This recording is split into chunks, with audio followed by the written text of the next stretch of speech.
السلام عليكم ورحمة الله تعالى وبركاته.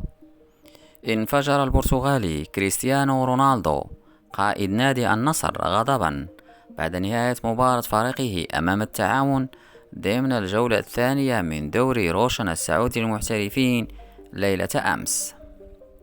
وخسر النصر بثنائية نظيفة في ملعبه وبين جماهيره، ليفشل في تحقيق الفوز خلال أول جولتين ويصبح في المركز الخامس عشر دون نقاط.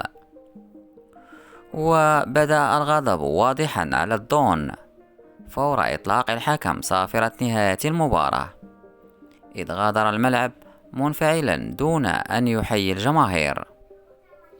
ولم يشارك رونالدو رفقة النصر في مواجهة الجولة الأولى بالدوري، والتي خسر الفريق أمام الاتفاق 2-1.